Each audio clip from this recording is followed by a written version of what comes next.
Mungkin khotbahnya harus yang seperti apa, tapi saya nggak mau menjadi ini sesuatu hal yang kayak membuat mendramatisir sehingga kalian harus menangis-nangis gak karuan. Tapi mari kita gabung ke komsel masing-masing. Mungkin hari ini kita nggak akan presentasi atau apa, tapi kita gabung ke komsel masing-masing, kita ngumpul di sana, ceritain apa gundah kalian, ceritain apa yang jadi capeknya kalian lately, dan mari berdoa bersama untuk bangsa ini. Dari komsel demi komsel. Kita nggak usah presentasi hari ini. I give you time, let's go.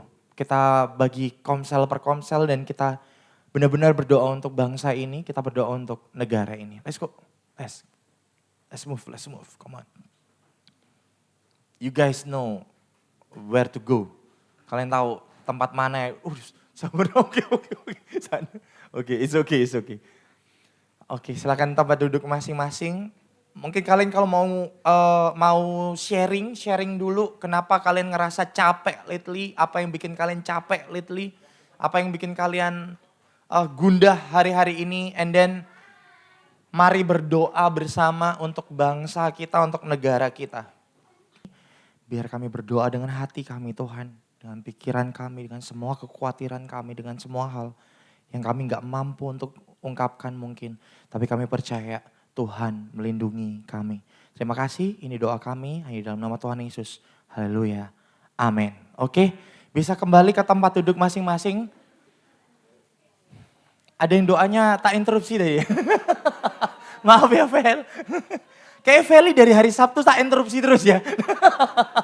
Oke. Sambil kalian nanti kembali duduk, mari kita sama-sama buka juga nanti di Kolose 3 ayat 1 sampai 4.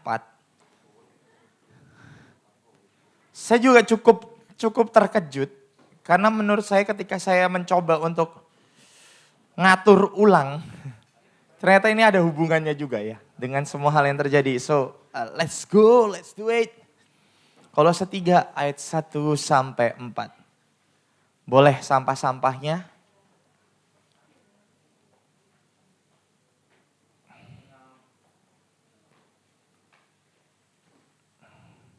Luar biasa loh Yosua ini ngumpulin sampah-sampahnya. Anak mah leader. Luar biasa.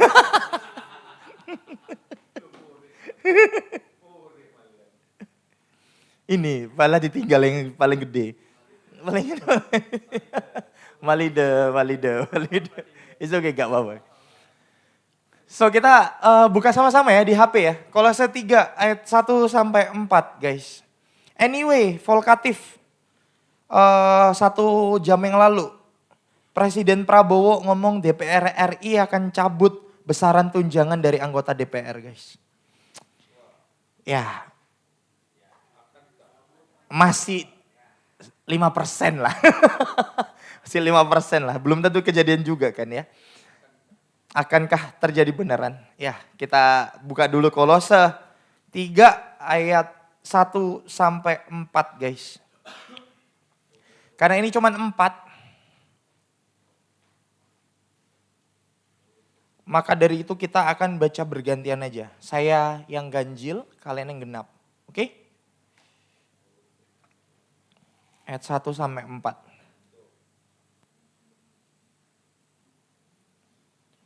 So where can I go now? Oke, kita baca sama-sama ya. Kolose 3 gantian maksudnya. 1, 2, 3.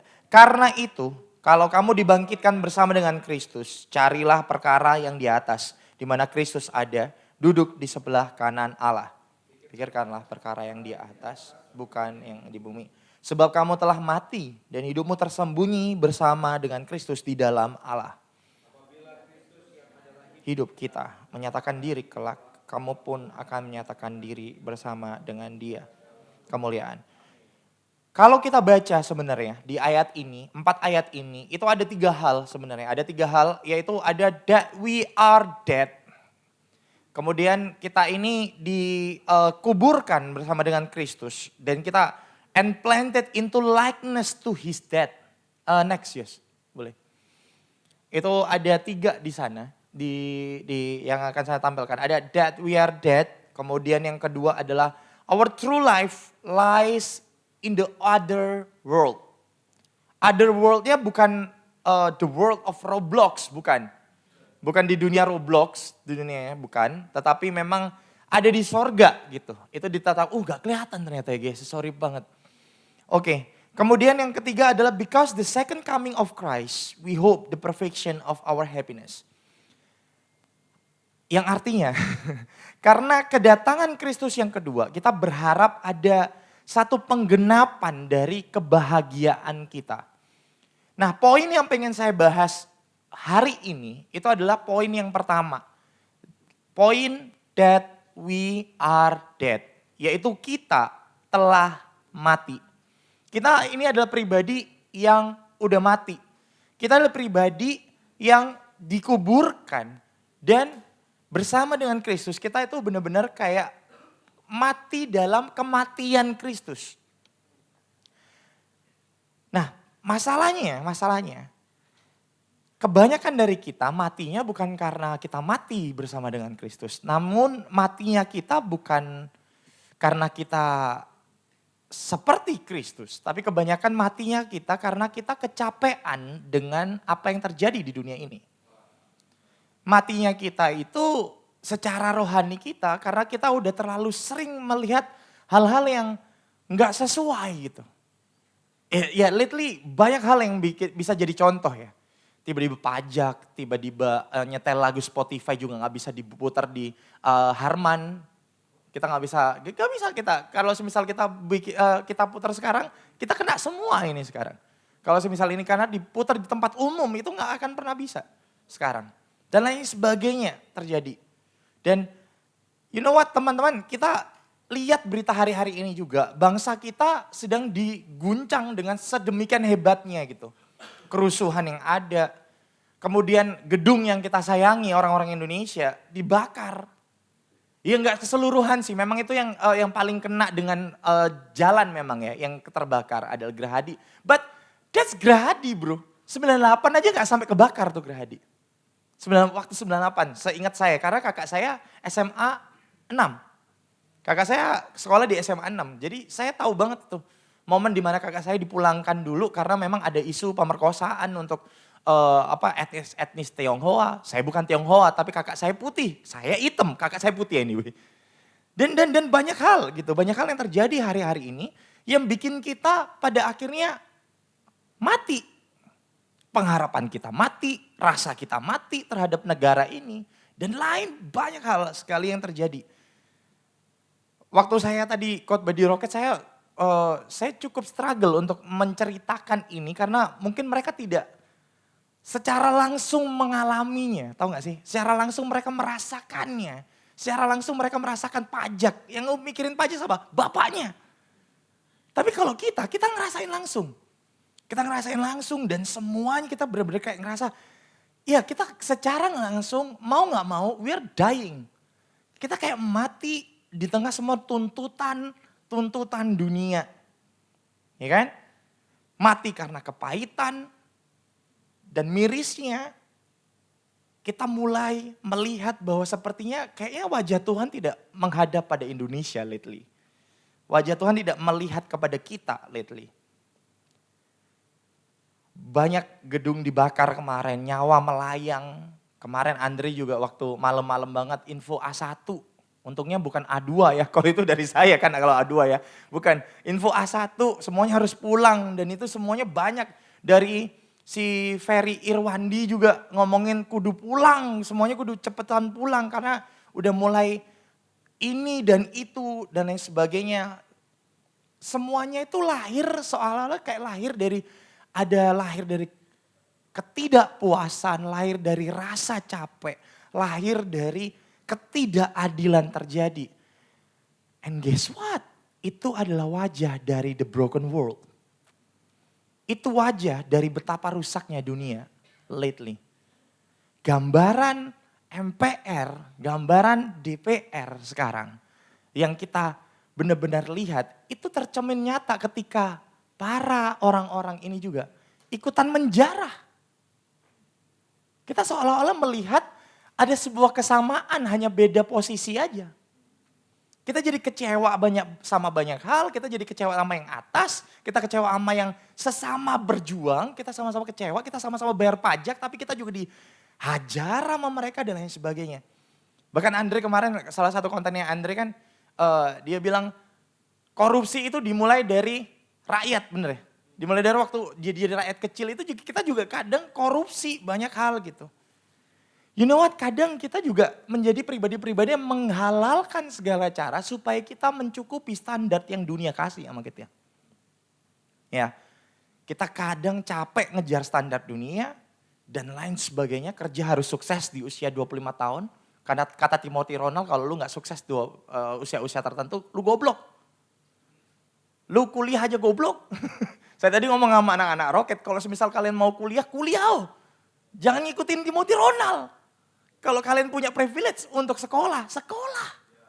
Kalau kalian punya, karena banyak sekali teman-teman yang gak punya privilege untuk sekolah. Mereka kerja dulu baru bisa sekolah. Yosua, Dante nih, David. Mereka terpaksa untuk akhirnya mereka kerja dulu. Untuk bisa kuliah. Dan lain sebagainya. Many things happen guys. Dukadun kok tiba-tiba ngomongin tentang standar. Karena memang Kolose 3 ini pun ngomongin tentang standar sebenarnya. Kalau kita baca di Kolose 2 ayat 20 sampai 23, itu literally ayat-ayat sebelum Kolose 3. Itu jelas banget Kolose 2 20 sampai 23 bilang gini, apabila kamu telah mati bersama-sama dengan Kristus dan bebas dari roh-roh dunia, mengapa kamu menaklukkan dirimu pada rupa-rupa peraturan, pada rupa-rupa standar, seolah-olah kamu masih hidup di dunia. Ini menarik banget. Jangan jama ini, jangan kecap itu, jangan sentuh ini. Semuanya itu hanya mengenai barang yang binasa oleh pemakaian dan hanya menurut perintah-perintah dan ajaran-ajaran manusia. Ayat 23 perhatiin. Peraturan-peraturan ini, atau kalau tak ganti sekarang, standar-standar dunia akhir-akhir ini. Standar-standar TikTok akhir-akhir ini. Yang walaupun nampaknya penuh hikmat, dengan ibadah buatan sendiri. Seperti merendahkan diri, menyiksa diri, tidak ada gunanya selain untuk memuaskan hidup duniawi. Jadi ketika Kolose 3 ini bilang karena itu kalau kamu dibangkitkan, itu ada sebabnya. Kolose 3 ditulis. Karena di Kolose 2 dikasih tahu bahwa standar yang selama ini ada di dunia itu sebenarnya gak ada gunanya. Gak ada gunanya dalam kehidupanmu. Karena itu kalau kamu dibangkitkan bersama dengan Kristus, carilah perkara yang di atas. Why? Karena Paulus pengen bilang sama kita, ketika Yesus tebus kamu, kamu bukan lagi budak dunia. That's the point. Kamu bukan lagi budak dunia. Paulus menegaskan kepada kita, kita sudah dibangkitkan bersama dengan Kristus. Next, boleh Yos. Kita sudah dibangkitkan bersama dengan Kristus, yang artinya, next, identitas kita bukan lagi ditentukan oleh prestasi. Identitas kita bukan karena pekerjaanmu apa. Identitasmu juga bukan tentang siapa pasanganmu. Identitas kita itu aman tersembunyi di dalam Kristus. Saya suka sekali kata-katanya.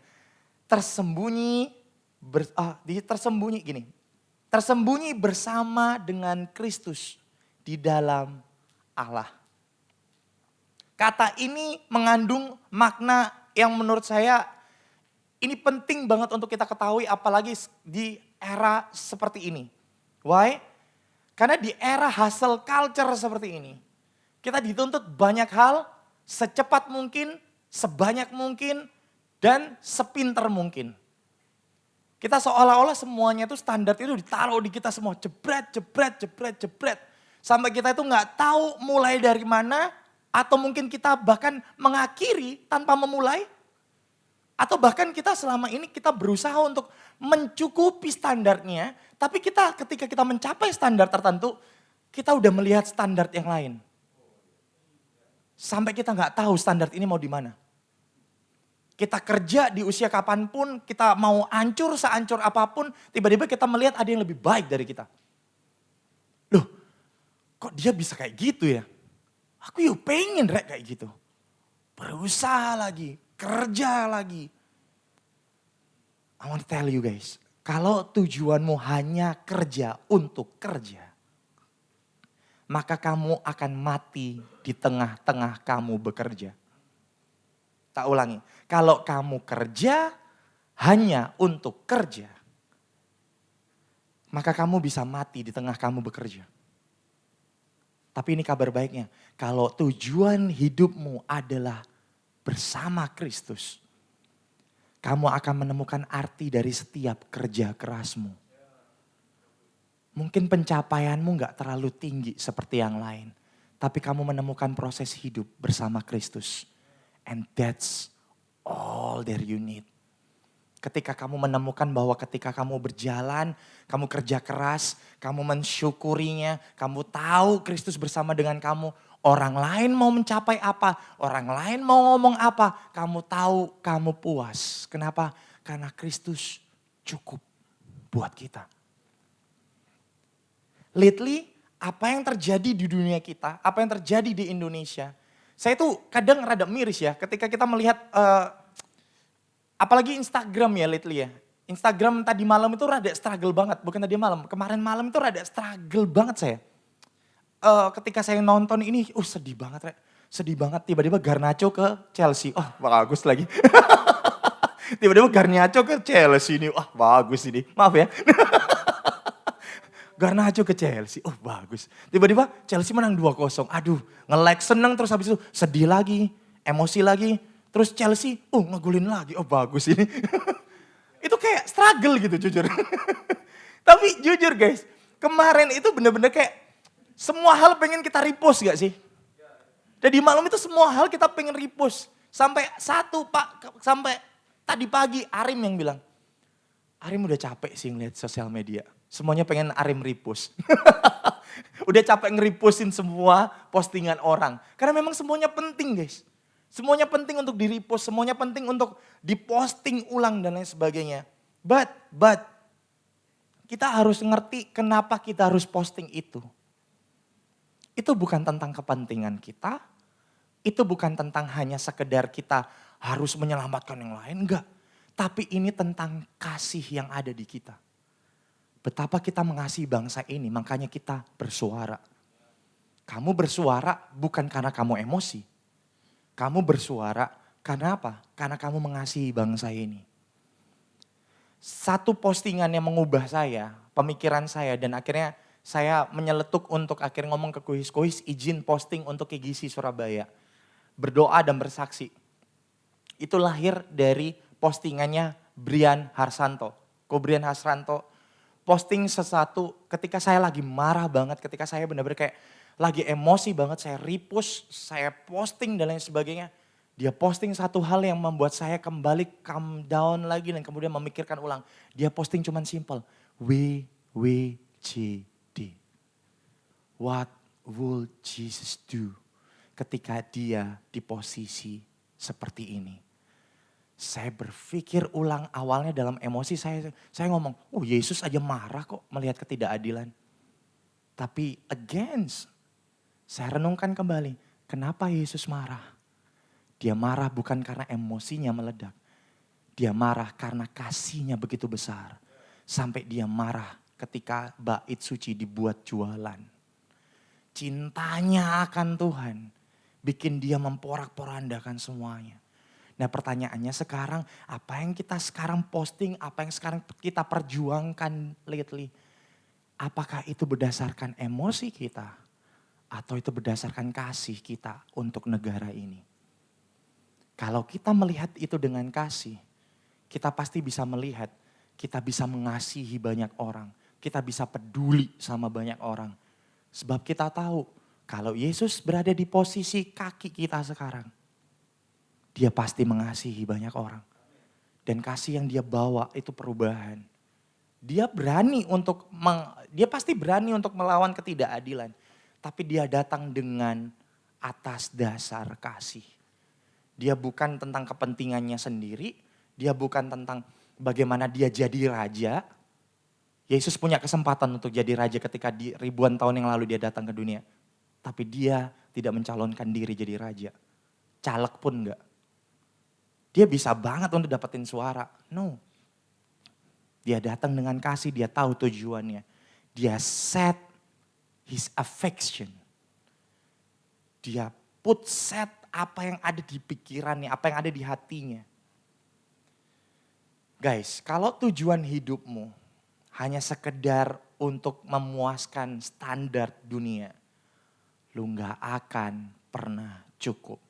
Tapi once ketika kasih itu menjadi dasar, percayalah Christ is enough, itu ada di hati kita. Dunia bisa bergejolak, politik bisa berantakan, tuntutan bisa aja nggak akan ada habisnya. Tapi listen to this, identitas kita bukan diukur, sekali lagi, bukan diukur dari pekerjaan, bukan diukur dari status, atau bukan diukur dari keadaan bangsa ini bahkan. Firman Tuhan bilang, hidupmu tersembunyi bersama Kristus. Dunia bisa menuntut, tapi dunia gak akan bisa menghakimi orang yang udah mati bagi dunia. Kita gak akan, ketika kita mati bagi dunia gak akan bisa tuntut kita apa-apa. Apa yang bisa dituntut dunia dari orang yang udah mati? That's why Kristus bawa kita mati bersama dia bagi dunia. Sehingga dunia gak punya kuasa lagi untuk tuntut kita. Karena kita berada tersembunyi dalam Kristus. Dan bagaimana dunia bisa menuntut Kristus yang sudah sempurna? Dunia gak akan pernah bisa tuntut apa-apa dari Kristus. Untuk itulah Kristus sembunyikan kita di dalam dirinya.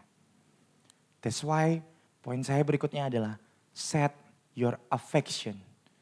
Kalau di terjemahan yang lain itu kata-katanya bagus, set your affection.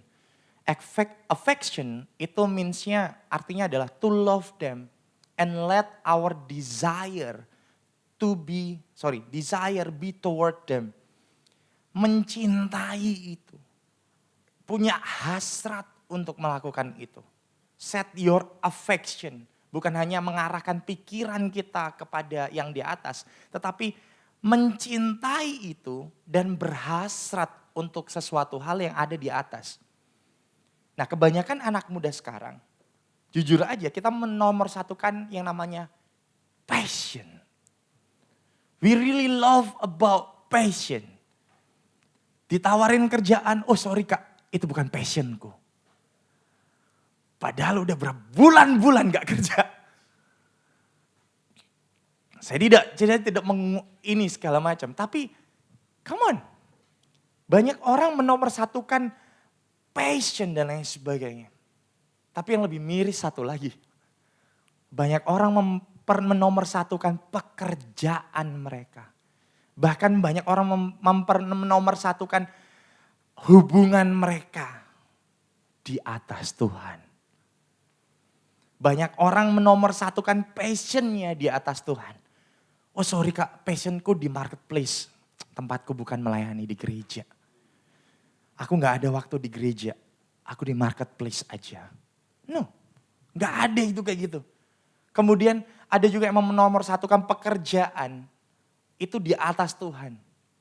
Bahkan kita kenal sekarang yang namanya, ya yang saya sebut tadi, hustle culture. Semuanya kudu dikerjain cepet. Semuanya kudu padet. Jadwalmu kalau kosong dikit itu kamu bingung. Kamu bingung, oh kok kosong ya? Aku kudu ngelakuin apa ya? Dan lain sebagainya. Semuanya kudu penuh gitu jadwalnya. Kalau bahasa sekarang, kamu kudu produktif. Semuanya produktif. Oh gak bisa kak, aku gak bisa ke gereja kan karena aku juga melayani di mana? Marketplace. Aku juga gak ke gereja, aku gak gereja gara-gara aku kerja kok.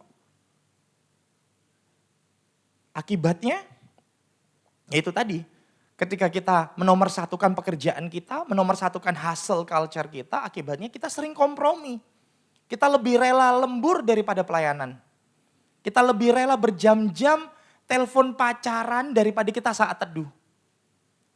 Sleep callmu berapa jam? Saat teduhmu berapa jam? Bahkan mungkin sekarang, mungkin kalau udah punya pacar, saat teduhnya kudu bareng sama pacar. Pacarnya gak saat teduh ya gak saat teduh. Kamu sih ninggalin aku kan gak bisa saat teduh sendirian. Cuy. Banyak hal dikompromi. Nah dari sini Paulus negur kita sebenarnya. Carilah perkara yang di atas, pikirkanlah perkara yang di atas.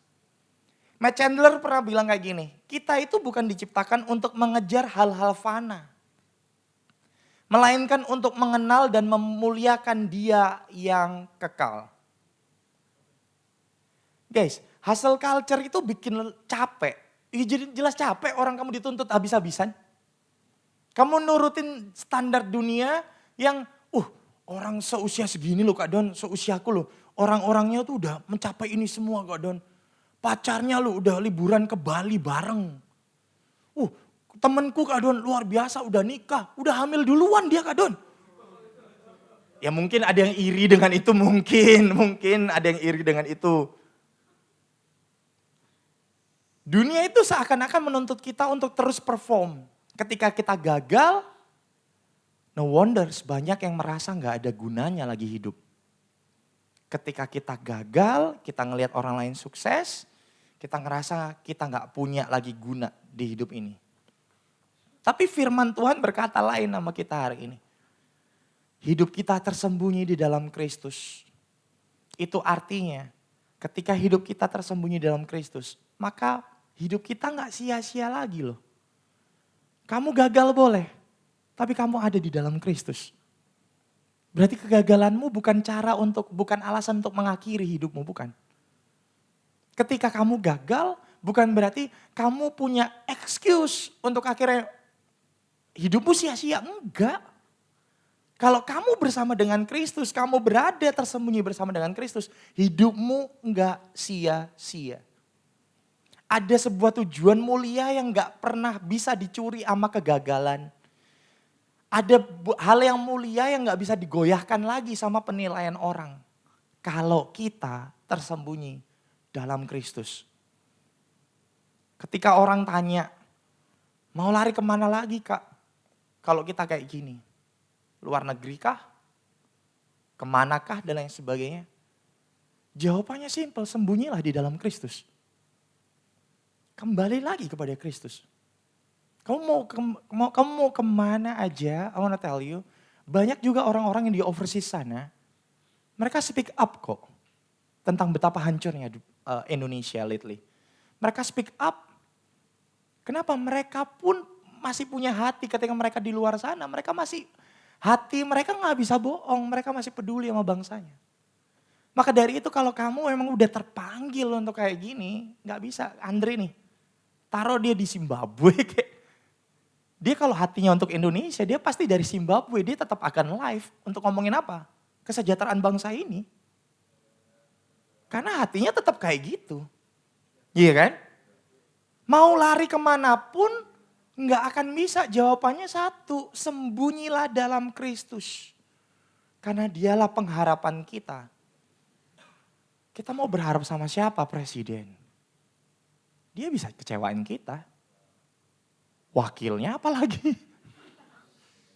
Ya kan? Ya. Loh, saya termasuk orang yang berani ngaku. Saya kok jadi kayak lumayan menyesal nih beberapa bulan ini untuk saya 02 dulu. Tapi saya juga mikir, kalau nggak 02, apakah saya akan kayak gini juga? Tapi apakah ini waktu yang tepat untuk menyalah-nyalahkan pilihan dulu? Mayan juga. But sekarang ini apa yang terjadi dengan dunia ini? Cuman satu, ini yang saya percaya. Tuhan lagi bawa kita untuk kembali kepada hatinya. Tuhan lagi bawa kita untuk kembali lagi bahwa pengharapanmu bukan pada negara yang maju. Tapi pengharapanmu ada pada Kristus yang menyembunyikan kamu di dalam kasih-Nya. Dialah pengharapan kita bukan hanya untuk memulihkan hati kita, tapi juga memulihkan bangsa kita. Ini yang saya percaya, suatu hari Kristus akan menyatakan diri dalam kemuliaan. Ya, saya percaya. Dan bersama dia pun kita akan dinyatakan. Dan itulah kepastian di tengah ketidakpastian. Hal yang paling pasti yang bisa kita jamin sekarang ini adalah one day Kristus akan memerintah. Dan itulah momen dimana kita gak usah hustle culture lagi. Kita gak usah mikirin budaya apapun lagi. Kita cuma tahu satu, kita memerintah bersama dengan Kristus. Bukan jadi raja-raja kecil, bukan. Tapi kamu jadi anak-anaknya. Bukan jadi Kristus-Kristus kecil, enggak. Kristusnya satu. Kita umat tebusannya. Itu sebabnya suatu hari nanti ketika Kristus menyatakan dirinya dalam kemuliaan. Bersama dia kita pun akan dinyatakan. Dan itulah pengharapan yang memberikan kekuatan untuk kita bertahan. Jadi kekuatanmu untuk bertahan bukan karena berasmu ada untuk seminggu ke depan. Beras bisa habis. Kalau kamu gak diet juga berasmu habis. Ya kan? Tapi pengharapan kita adalah Kristus. Kita percaya ada pengharapan di depan karena Kristus jamin kita di dalamnya. Ada pengharapan, ada kekuatan untuk bertahan. Bahkan di saat dunia bilang semuanya akan gagal. Kristus masih jamin pengharapan kita. That's why saya berani bilang hari ini. Kalau kerja kerasmu bikin jauh dari Tuhan. Mari pertanyakan kerjaanmu selama ini. Kalau pacaranmu bikin kamu lupa doa sama Tuhan. Mari kita pertanyakan bagaimana prioritasmu dalam pacaranmu. Duh, menurut saya kalau semisal ketika kalian pacaran dan kemudian kalian tidak semakin dekat sama Tuhan, itu udah red flag. Dan backstreet juga gak boleh. Iya kan? Amin, ada amin David ya. Oke, gak boleh terlalu banyak inside joke guys. Anyway saya habis ditegur oleh Sang Mulia Arim. Saya habis ditegur sama Arim, kalau khotbah jangan terlalu banyak inside jokes. Yang kalau khotbah jangan terlalu banyak jokes-jokes yang ada. Jangan-jangan banyak jemaat mundur dari KGC karena kita gak bisa ngontrol jokes-jokes kita. Terima kasih Arim anyway. Bukan berarti Arim mau keluar dari KGC, bukan. bukan. Tapi ya itu teguran buat saya ya.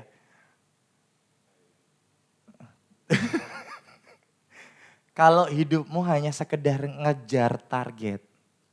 Targetmu akan terus-terusan ada target. Tanya anak-anak marketing.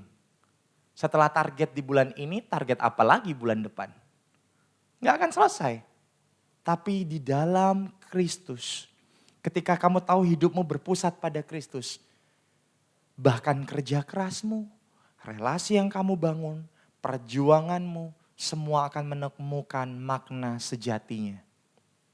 Karena makna sejatinya ada di Kristus. Ketika kamu berpusat pada Kristus, ini yang saya percaya.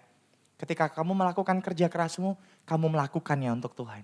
Dan ketika kamu melakukannya untuk Tuhan, mustahil kamu cuma 50% untuk bekerja. Mustahil.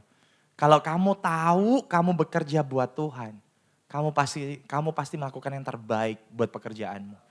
Dalam membangun relasi pun seperti itu. Ketika kamu bangun relasi, kamu bukan hanya membangun agenda pribadi, supaya aku dapat klien, enggak.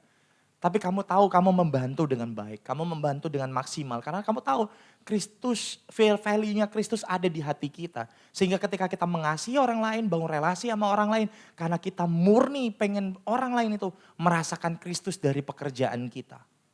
Itu relasi, melalui perjuangan kita. Itu sebabnya kalau dalam Kristus, semua pekerjaan kita akan menemukan makna sejatinya. Bukan sekedar pekerjaan aja. Itu sebabnya dunia akan terus nuntut kita guys. Tapi firman Tuhan hari ini mengingatkan kita. Kita udah mati bagi dunia dan hidup kita tersembunyi bersama dengan Kristus di dalam Allah. Kristuslah hidup kita. Kita sudah mati bagi dunia dan dunia gak akan bisa nuntut orang yang udah mati. Sama seperti saya sebutkan tadi di atas. Dunia cuma bisa menuntut orang yang masih hidup di dalam dia. Mama saya itu udah meninggal saudara. Di bulan Februari yang lalu. Enggak saya dong yang harus dipegang saya tuh. Oke, mama saya itu meninggal di bulan Februari. Arim juga adiknya, harusnya hari ini ulang tahun adiknya. Tapi adiknya udah meninggal di bulan Januari yang lalu. Jadi Januari adiknya meninggal, Februari mama saya meninggal. Anyway ketika mama saya meninggal, tuntutan untuk membangun makamnya mama itu bukan lagi tanggung jawabnya mama saya loh. Dunia gak bisa nuntut mama saya untuk membangun makamnya sendiri loh. Gak ada tuh berita tiba-tiba mama saya bangun dari kuburnya kemudian dia bangun sendiri, nyemen sendiri, gak ada. Saya juga takut kalau kayak gitu ya kan. Masa udah hari pengangkatan kan? Belum. Gak ada kayak gitu. Yang dituntut untuk membangun makamnya siapa? Kami yang masih hidup. Kami harus bangun, kami harus benerin. Kalau tanahnya udah mulai turun, harus ditimbun sama sirtu. Kalian tahu sirtu? Pasir batu. Dia baru tahu lagi. Sirtu itu pasir batu. Jadi ketika itu kudu dibangun pasir batu lagi. Saya mikirin siapa? Bukan mama saya. Kami yang hidup. Dunia gak bisa nuntut mama saya. Ayo bangunan. Gak ada. Tidak ada yang dunia bisa tuntut kepada orang yang udah mati bagi dia. Dunia cuma bisa menuntut orang yang masih hidup di dalam dunia. Nah kita ini udah mati bagi dunia. Dan kita tersembunyi di dalam Kristus. Dan dunia tidak akan pernah bisa ngejudge kita. Karena kita tersembunyi dalam pribadi yang sempurna. Sebab apa yang bisa dituduhkan kepada orang yang udah sempurna?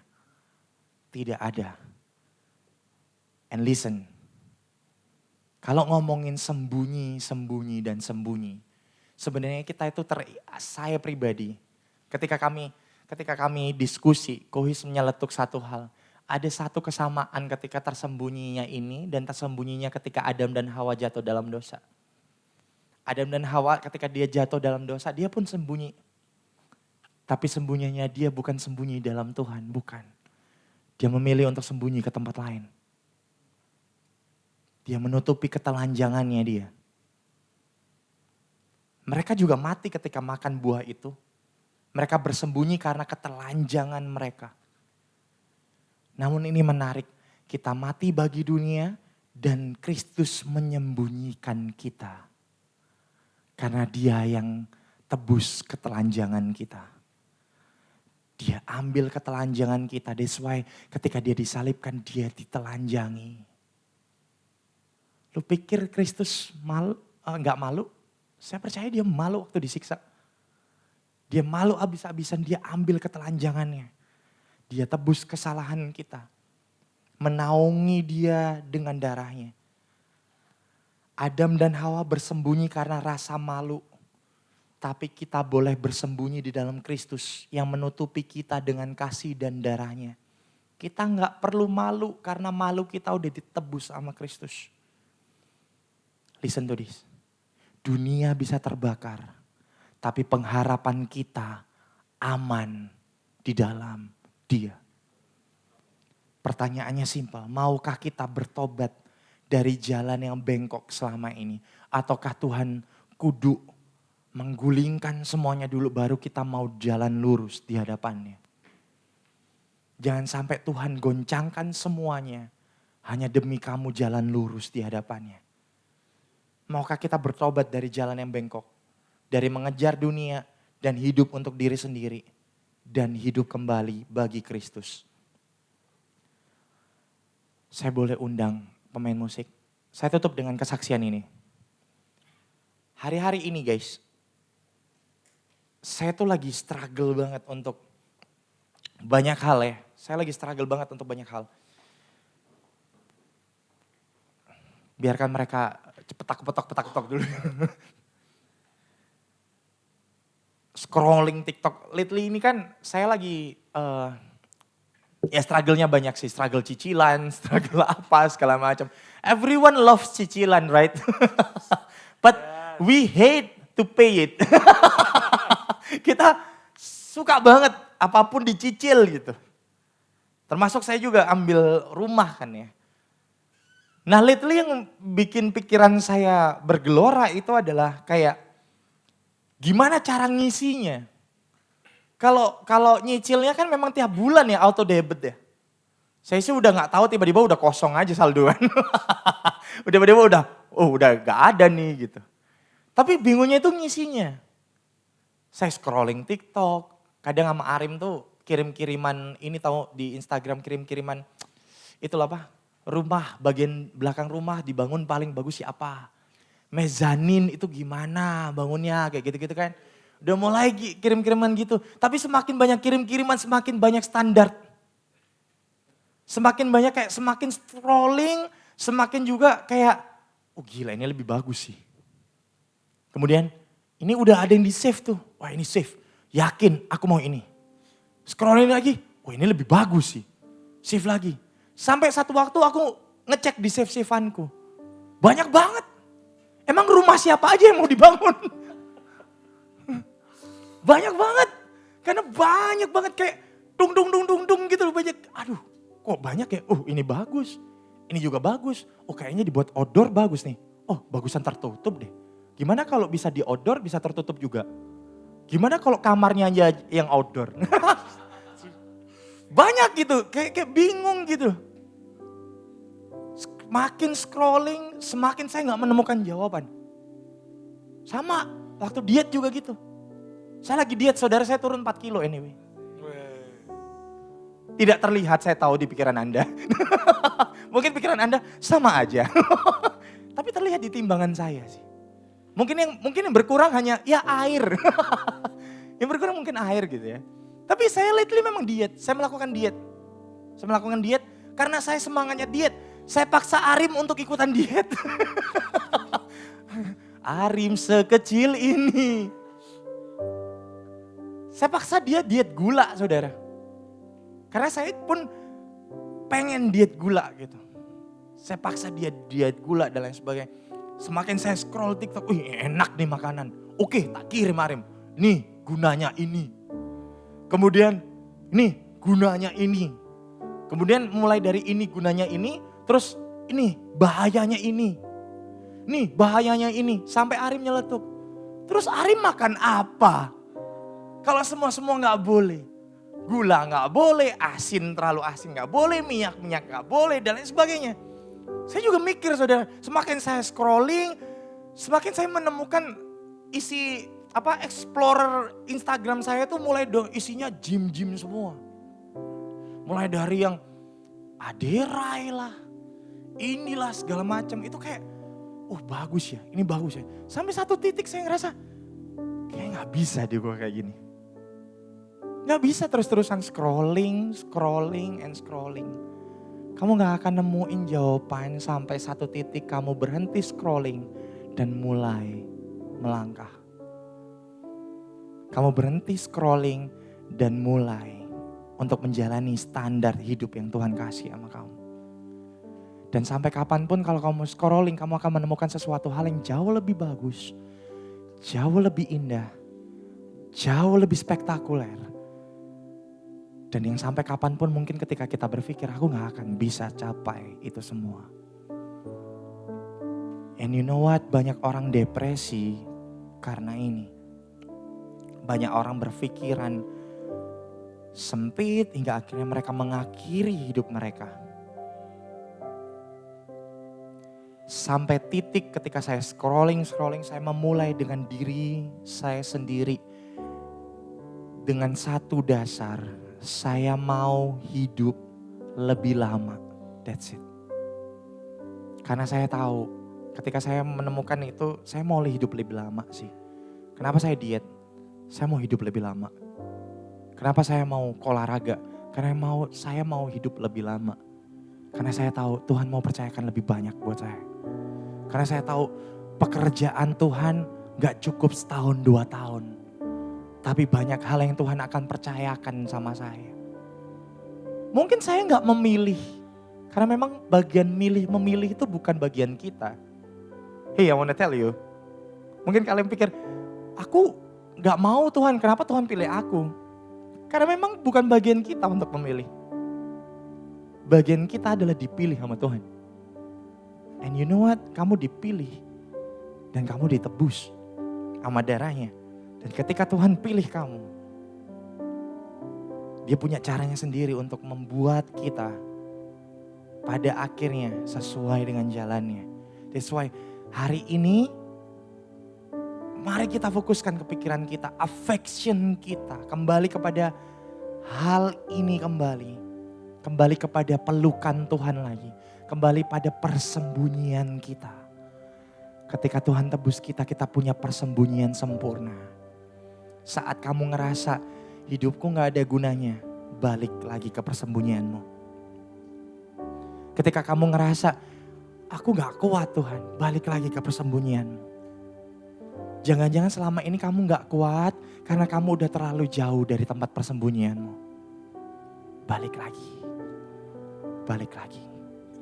Tinggalin semua standar dunia. And start with your heart. Guys, message hari ini as simple as kayak gini. Put aside semua standar dunia. Dan mari datang kepada pribadi Kristus lagi. Bersembunyi pada kesempurnaannya lagi. Dia Allah yang peduli. Dia tahu kekecewaan kita. Kepada bangsa ini, kepada banyak hal, kepada dunia ini. Bahkan mungkin kekecewaan kita kepada diri kita sendiri. Dia tahu lelahnya kita. Dia tahu struggle-nya kita. Dia tahu penderitaan kita. Dan percayalah dia gak pernah tidur. Dia sayang sama kamu. Dia sayang sama kita semua. Berhenti untuk bekerja hanya sekedar bekerja. Tapi bekerja untuk perkara yang di atas. Di mana Kristus itu berada. Mari tundukkan kepala, kita berdoa.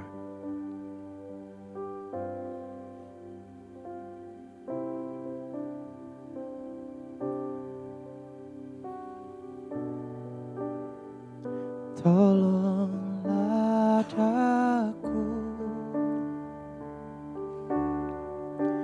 biarlah sinar menerangiku, sebab ku tak dapat jalan sendiri. Ku tak dapat jalan sendiri. Tuhan, tolonglah daku, biarlah sinar-Mu menerangi.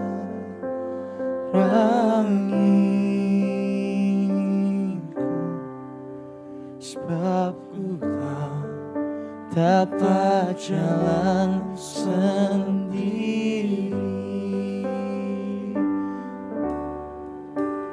Ku tak dapat jalan sendiri.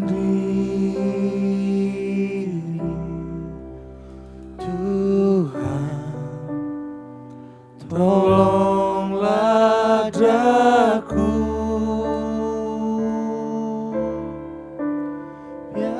sinar-Mu menerangiku, sebab ku tak dapat jalan sendiri. Hari ini aku gak tahu struggle kalian guys. It's so complicated, right? Di tengah kondisi kita struggle dengan pribadi kita sendiri, kita punya struggle dengan bangsa kita punya struggle dengan pekerjaan kita.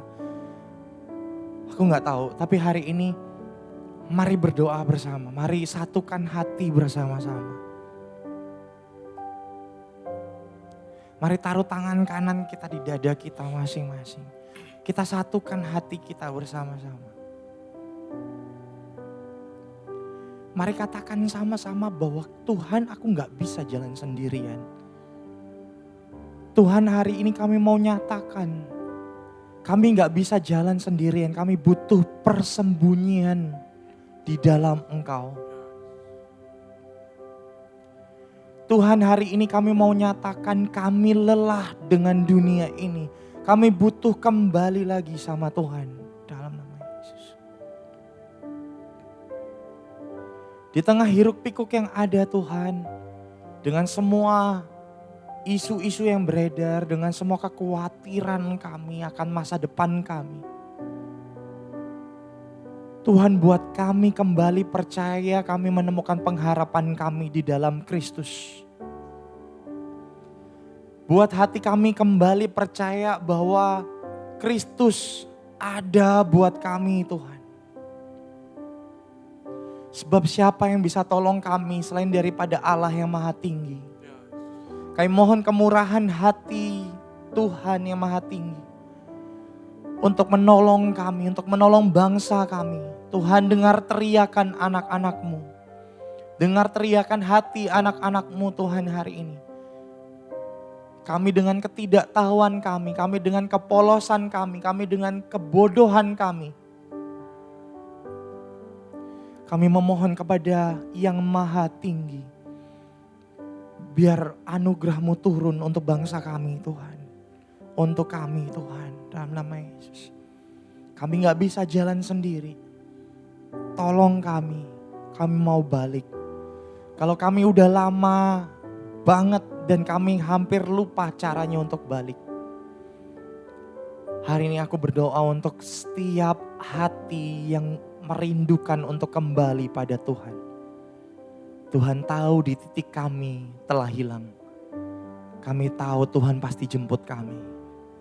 Tuhan pasti pelan-pelan jemput kami. Tuhan pasti pelan-pelan jemput kami. Terima kasih Tuhan untuk pertolongan Tuhan. Terima kasih untuk kepedulian Tuhan. Tuhan jagai semua orang yang kami sayangi. Tuhan jagai kami. Tuhan, kami terbatas. Tapi penjagaan dan penyertaan Tuhan gak pernah terbatas. Untuk itu kami percaya hati Tuhan ada pada bangsa ini. Ada pada anak-anak-Mu yang masih ada di dunia ini. Terima kasih Tuhan Yesus, terima kasih. Biar kami juga jadi dampak yang sempurna untuk orang-orang sekitar kami. Untuk menunjukkan betapa sempurnanya Kristus. Sehingga kami pun bisa menolong mereka yang membutuhkan. Kami jadi jawaban buat banyak orang. Terima kasih Tuhan Yesus, terima kasih Bapa. Biar pengharapan itu tumbuh lagi dalam hati kami. Pengharapan itu tumbuh lagi dalam hati kami. Kami tahu Tuhan, kami nyaman, kami tenang, kami aman di dalam persembunyian bersama dengan Kristus.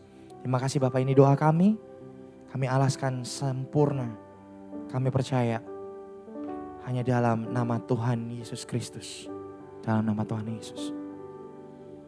Jason, sama-sama kita bangkit diri. Firman Tuhan sudah disampaikan bahwa perhentian kita yang terbaik, persembunyian kita yang terbaik hanya dalam Kristus. Kiranya kita hidup di dalamnya, kita nikmati pribadinya, dan kita nyatakan pribadinya. Kami mengucap syukur buat hari ini, Bapa di sorga. Sekali lagi, Kau menyingkapkan kebenaran firman-Mu, Kau menyingkapkan keindahan pribadi-Mu melalui Doni Tuhan. Kami berdoa kiranya melalui kehidupannya Doni menyatakan Kristus dimanapun dia berada. Memuridkan lebih banyak lagi orang. Memberitakan nama-Mu dan jadi berkat, jadi dampak bagi banyak orang. Berkati setiap pekerjaannya, berkati setiap panggilan-Mu di dalam kehidupannya Tuhan. Kami percaya Kau bawa terus kehidupannya menuju kepada rencana-Mu, kepada panggilan-Mu yang sempurna Tuhan. Terima kasih buat semuanya dan kami percaya firman-Mu tertanam, bertumbuh dan berbuah dalam hati kami. Kami berdoa Tuhan, kiranya melalui kehidupan kami, pesan-pesan pengharapan disampaikan, diberitakan.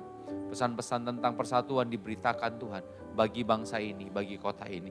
Terima kasih Bapa di sorga, kayak Yesus angkat kedua tangan-Mu. Tuhan memberkati dan melindungi Engkau. Tuhan mengarahkan wajahnya dan menyinari Engkau dengan kasih karunia. Kemanapun Kau pergi, kasih, kuasa, serta hikmat Allah Maha Tinggi dinyatakan di dalam kehidupan-Mu dan dinyatakan melalui kehidupan-Mu. Kristus dinyatakan dan diberitakan melalui kehidupan-Mu. Dan setiap orang bisa melihat dan merasakan betapa indahnya Kristus melalui kehidupanmu. Oleh sebab itu, pergilah dan jadikanlah semua bangsa murid Kristus, baptislah mereka atas nama Bapa, Putra, dan Roh Kudus, dan ajarlah mereka segala sesuatu yang telah Tuhan Yesus perintahkan kepadamu.